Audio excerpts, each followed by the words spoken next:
So we're back with another episode of Conversation with Collectors with the wonderful Mr. Craig from Diamondback Cards. I'm very happy to be invited and talk to you, my friend. Well, it was a coincidence that we're both here at Third Down at the same time. Yes. And I've got my box with me in the car so we can talk about some collection. Excellent. Obviously, it's a very hot day today, so a little bit hot in this room with no air conditioning, but we'll crack on. So I suppose before we get into the collection, Okay. how did you get into the hobby? Was it more... Were you younger and you collected cards? So I think it was kind of like everybody else. I think it was a case of in it when I was younger, fell out through late teenage years, and then found it again. So like school time, big into Pokemon. Yeah. They've got an ongoing story. If you've been in one of our streams, you'll know. My misery story is I swapped a shiny Charizard for 2 cigarettes in school. Mind you, if you still had the Charizard, you probably would have lost it. I probably would have lost it. Probably would have been scrumpled up. I probably wouldn't have looked after it. But I swapped one for 2 fags.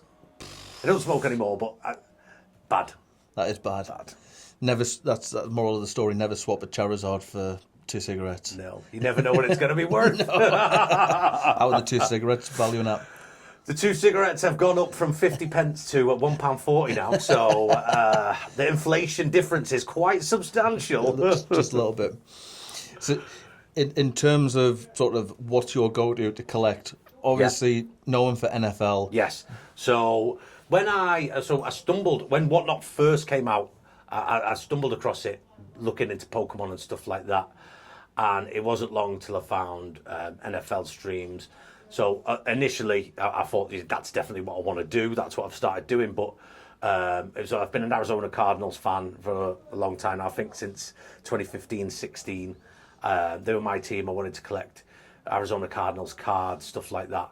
So I dabbled in the hobby just in terms of buying a few bits on eBay, always for a long time. So like 2018, when we drafted Josh Rosen, I had a dabble, but I wasn't that into it. 2019, when we got rid of Josh Rosen for Kyler Murray, I had a dabble, but I wasn't that into it. And then I got back into it like 2021, 22. Yeah. So, and that's when I went into it heavier, more. And specifically for one player? It wasn't at first. I was just like a full degen, just like buying any card I want. Yeah. I want this, I want that, I want that. And then from 2023... I decided I love Michael Wilson. He's my guy. So that was his rookie year. So then I just condensed everything out, and just my personal collection is Michael Wilson. And does Michael Wilson know this? I've tried tagging Michael Wilson in some posts. So Michael Wilson went to Stanford College. I watched a little bit of his college career. He was always good. He came to the Cardinals. I was happy. He's just like, he never made himself out to be like the number one superstar wide receiver, but he is... I always thought he's tall, he's fast, his routes are good, he's very reliable. If you throw the ball to him 9 times out of 10, he catches it. And I just felt like I hoped he would be a generational guy who stays with the Cardinals. Yeah. So I went in on him and went in on his collection. And as opposed to Mike Evans, is there another area of cards that you like to go to? Or Yeah, so I still, so obviously my son's 10. We collect Pokemon together. He's got...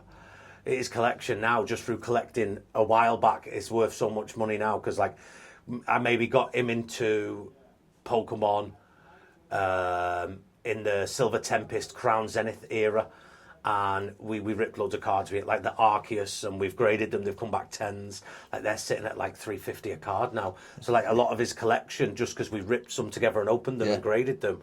You know, he's a 10-year-old sat on a $2,500 collection. It's crazy, mate, honestly. It is, whereas when we were probably 10, we would just put it in a drawer or a binder. And just scrumpled it into the back pocket. Oh, I've got a shiny. You know, it would be. It would. So I do collect Pokemon, aspects of some football.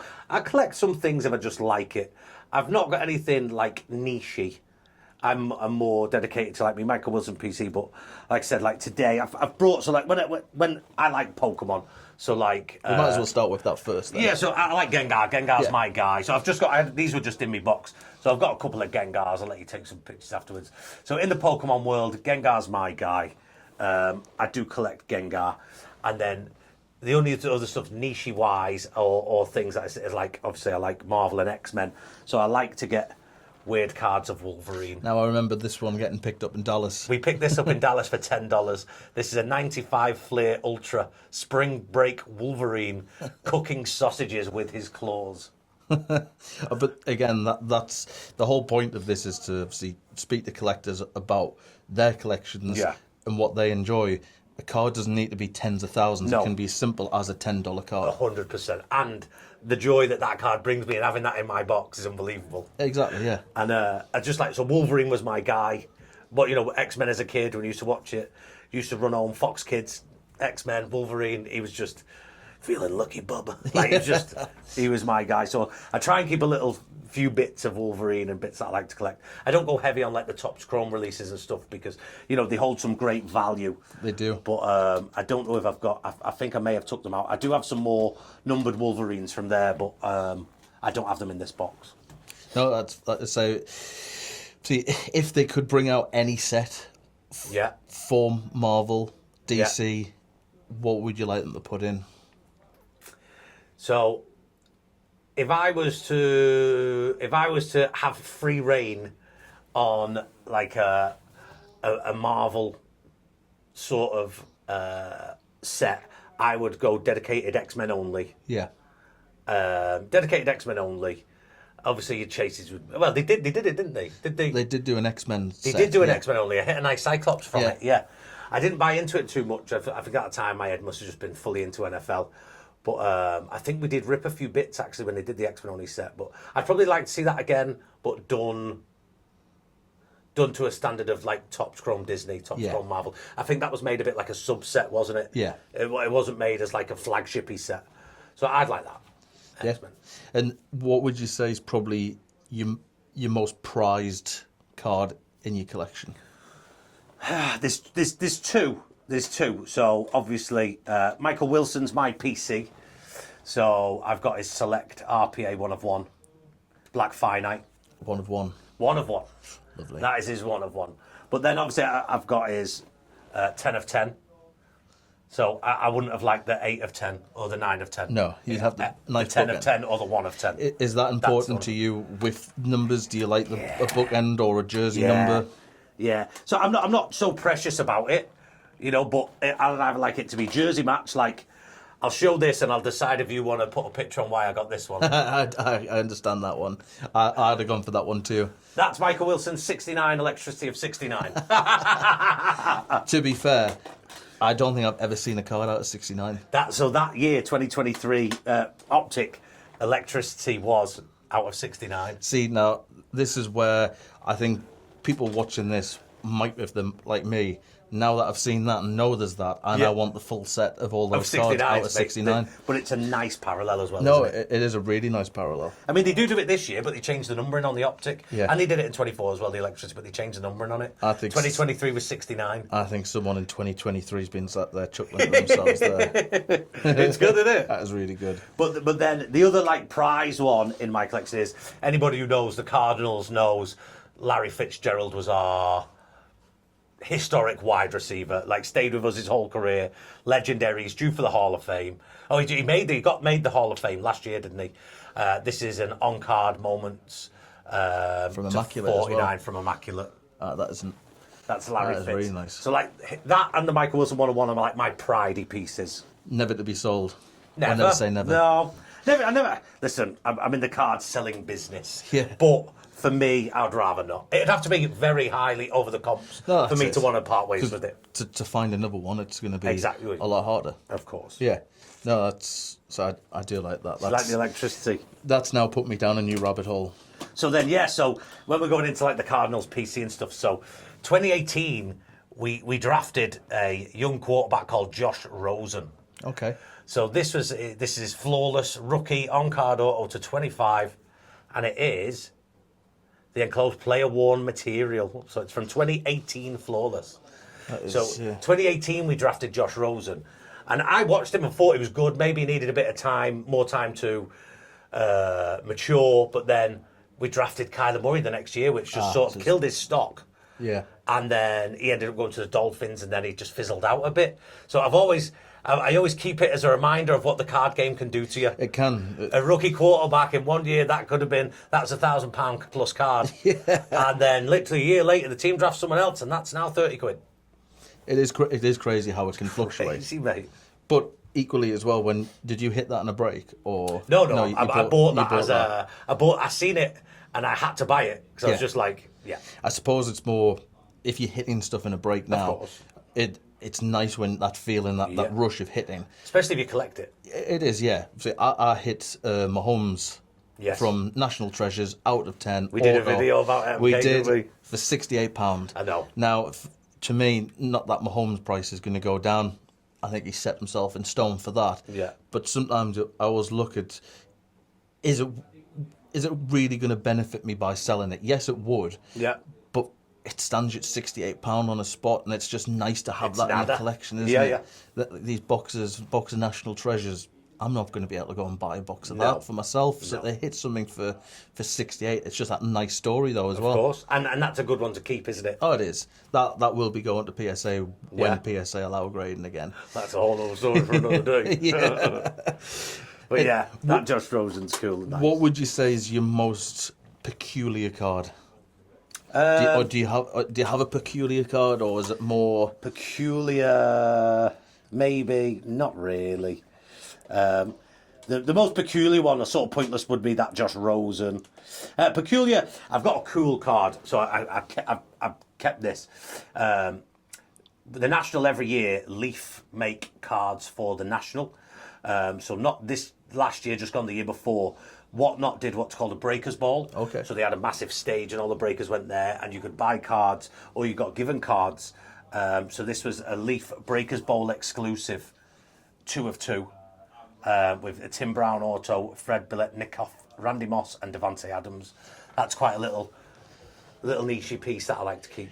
It is, and I'm not normally a fan of Leaf, but when you've got, that's more like not a peculiar card, but it's not one that you're going to find in a break. You're not going to be breaking it in a box. It's from a Breakers Bowl. But you can see there, it's got the logo inscripted on the card as well. That to me makes it that more interesting. It's cool, isn't it? It is really cool, especially 2 of 2 as well. Yeah. That's nice card. It is a nice card. Probably not the world in value, but no, but doesn't matter to me. No, that's the thing. I said to on the last episode with Ben that a card can be worth £1 or it could be worth £10,000. It can still bring the same joy. Of course, man. I do like that, and NFL players need to take note because those autographs there are much better than some of the. It's very true. Even I find baseball, they seem to have the best autos. Yeah. They actually spend time on them. Okay, you still get some as the squiggle, but it's just more. Fans will appreciate autos like that more. I think so. It's like Matthew Golden. See, I've got a lot of Matthew Golden. He's changed it, hasn't he? He's changed it. It looks more like an @ sign, so obviously I chase more of his So full which one was his first? Was the @ sign first or was the full one? The full one. So he had the full one first. I think he's always done a bit of both, yeah. Yeah. Cause, depending how he's feeling that day. Yeah, because I've got one from his Bowman, that's his full auto, but then he's also got some from, I think it was the National Treasures college set, and that's just his little @ Does one get more than the other? I mean, have you compared like prices of? I haven't really because it's more they've gone in my PC. Yeah. But personally, I'd rather have his full auto. Yeah, I agree. It's a nicer one to do. I mean, I get it, but surely they could come up with a better solution than putting a squiggle. So I like Michael Wilson's little W. Yeah, at least you can see that it makes it quick for him, but there's the reason behind it. Little W. Yeah. I like it. Whereas some of them, like JJ McCarthy. Yeah. Just JJ. Did you see Anthony Richardson's got worse and worse AR, and he was signing the corners of stickers. So the corner of the sticker was AR, small AR. That does annoy me slightly, it's the fans who are chasing them still. Surely you can put effort into it on a little... And the amount of money he's probably getting paid to sign them. Exactly. Come on, man. I fully agree with that. Make it good. Yeah. Even now, the vets that sign stickers still take the time and put their full sig. Yeah, they do. I think it was Legends of the Gridiron ones cards. The veteran signatures on that, brilliant. Yeah. Puts the younger guys to shame. It does, really. And they've probably got arthritis, most of them now. No, that's class. If money was no object, Yeah. but I suppose it's a question in itself, because it could be £1, it could be 50, 100 million pound. What's the one card that you'd want as a grail? If it was for me, a dream card would probably be Pat Tillman's 1 of 1 Downtown. Very nice. So his Downtowns are obviously through the roof anyway. Yeah. Pat Tillman, history-wise, if you don't know the history of him, he was a player, served for America in the war, and then obviously lost his life. So it's just historically, Pat, a national hero. And it is a cool looking card as well. Well, it's got the flag in the background. You know what I mean? It's like you can't get more American Pat Downtown Tillman's than class. that, can you? It is. Let's see. We're gonna have to get. Can you put a picture in when I'll you put do a it? picture in for everyone. Yeah. Pat Tillman Downtown. It's just clean, isn't it? It is. Yeah, it's got the eagle. It's got the flag. That is. Pat Tillman, 1 of 1 Downtown. It's America and a flag, really, isn't it? Yeah, that'd be a great. That'd be something like that. Just gets like stuck on a shelf and never touched. Yeah, would have to be on show. Yeah. I find that a lot of, you've got people who will go, you spend that much money on cardboard, but then there's also people that'll go and spend 150 million on a piece of art. Some of these cards to me are like art. Same thing. The sketch cards as well. Same thing. So like obviously I've not got my wife's box, but my wife Boo collects Star Wars. Yeah. So I've bought her a few sketches for her collection. She's got an Aliens sketch. Yeah. So she likes sketches. She likes art herself. So they're her kind of cards. But it's like a mini portable piece of artwork. It's literally it is. That's it, isn't it? It's one of a kind. It is, yeah. And that's where, don't get me wrong, I think there's probably too many cards. Yeah. There's too many options. Yes. There's too many one-on-ones. Yes. But there's still those chases in there that are nice to hit. It's quite artist dependent on the value, isn't it? Yeah. Depending who the artist was that made it depends how high up in value it goes. Absolutely, yeah. But again, even just hitting one of them, it's still nice that someone's actually spent the time to hand draw that card. And it's the fact that you know that card's been held by the artist, painted by the artist, and then sent to Tops to be packed into a box. Yeah, it's a nice model that they've got going on that. Cool. I like that. But no, thank you for your time on that, and hopefully, someone might look at that collection there and think, I'm going to go down that, because I know that I'm going to now go and look for all those 69 rare rookies. No, pleasure, mate. Thank you. Thank you. Happy to talk to you. And we'll see you on the next episode. Appreciate it.